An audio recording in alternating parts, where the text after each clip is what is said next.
Aaron just talked to you about, the purpose economy and the potential of a community, and I want to talk about the potential of individuals, and that's really you and me, and what does this mean to our future? A friend of mine sent me a really interesting article right before the end of the year, kind of reflection time around the new year, and it was written by a guy named John Gardner, who was one of the leading thinkers of the 20th century in the social sector. He ran the Carnegie Corporation. He'd been Secretary of Health, Education, and Welfare when there used to be such a thing. But it really kind of talked about the meaning and purpose of an individual life. And what he said in this is to fully use our gifts.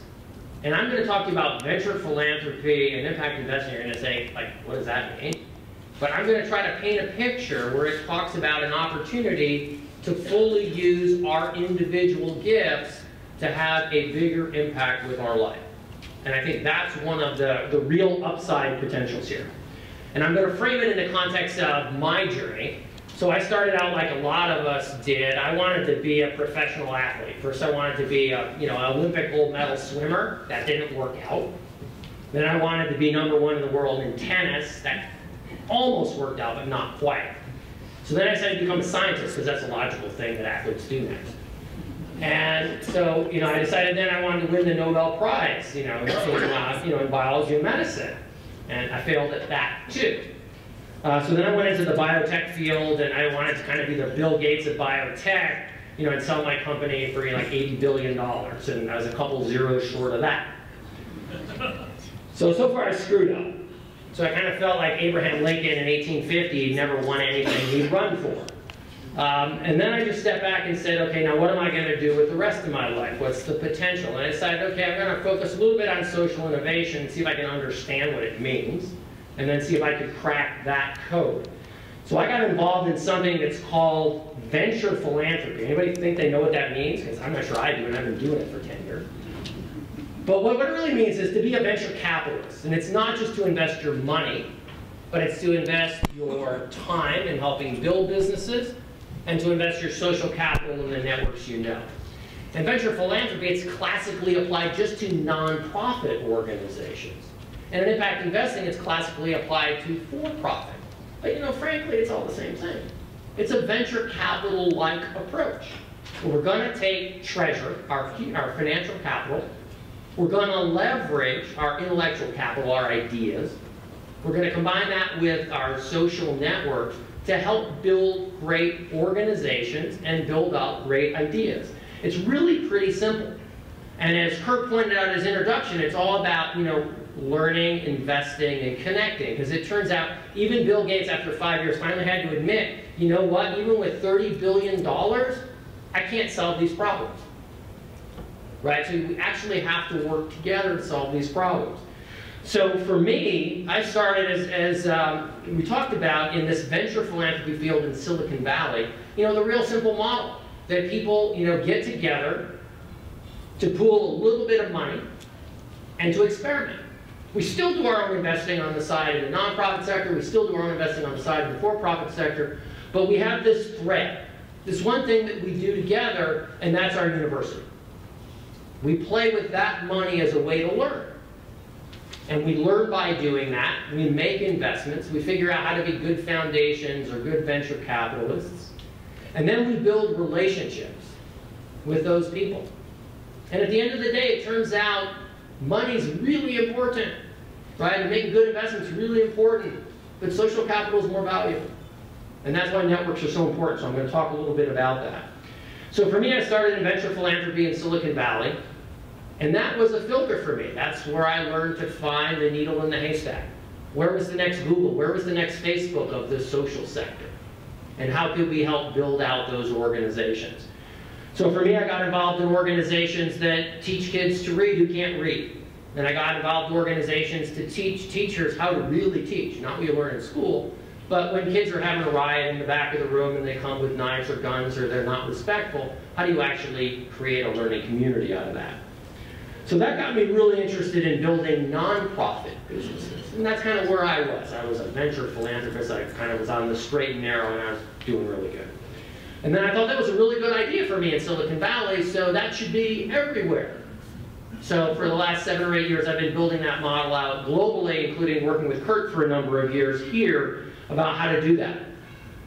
But a philanthropic approach alone, okay, just giving monies to nonprofits, even if you got them to huge scale, as I had with some of these organizations where they serve 10% of all the new teachers in the United States, phenomenal accomplishment. That said, I wasn't solving the education problem. So the question became how could I better leverage impact? Because at the end of the day, it's about impact. So I continue to think about how to do things philanthropically.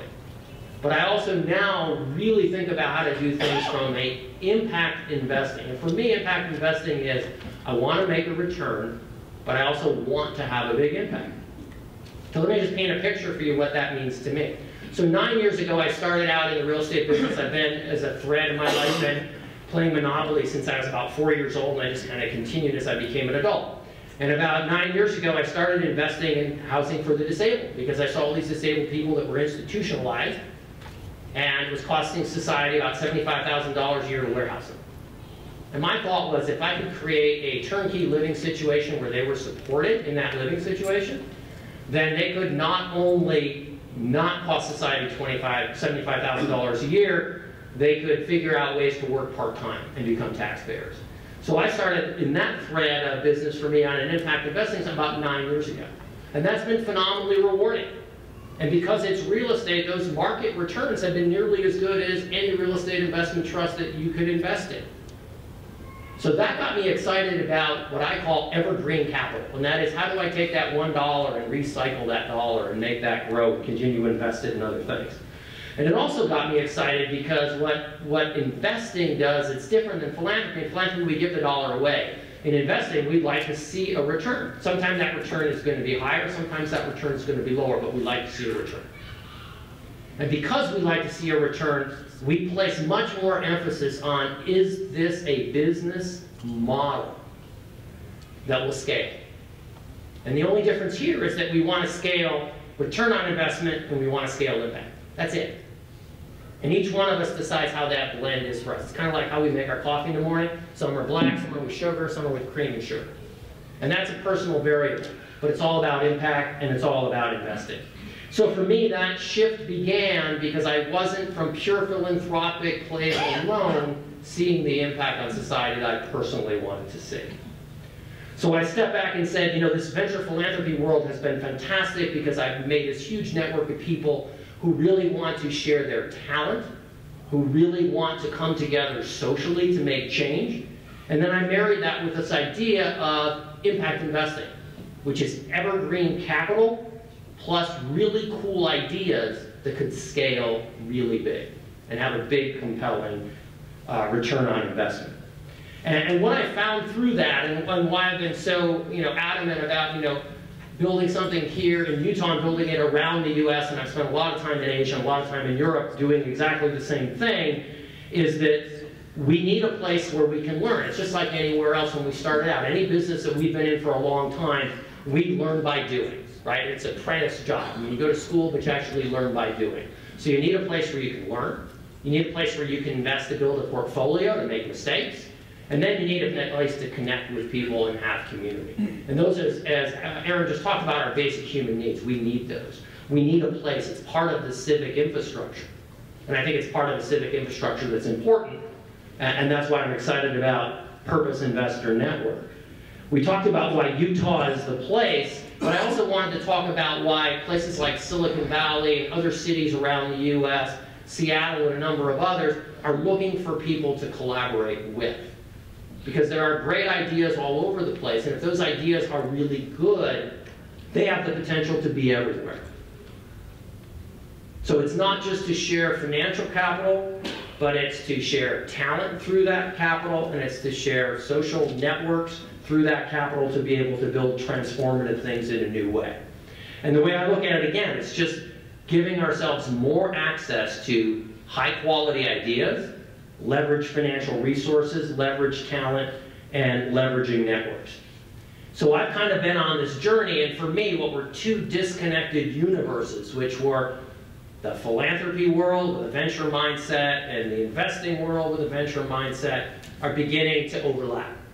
And for me, I think that power is at the intersection, and I think there's a lot of innovation that can happen there and happen there now. So I think that's the journey that I've been on. But again, I'll go back to this opening thing about the potential of individuals to fully utilize our gifts. We have financial capital, we have intellectual capital, we have our human capital as work, and we have the social capital through our networks. And it's how we think about combining those in new ways where the innovation and the potential really lies.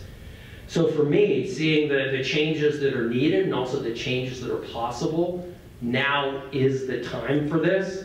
So that's why I'm excited about this Purpose Investor Network, because it combines these three things. Okay, a deeper sense of purpose, a way to invest in a new, I think, and smarter way, and a network that can really build a deeper community around this and build additional social capital to help solve problems. So thank you very much.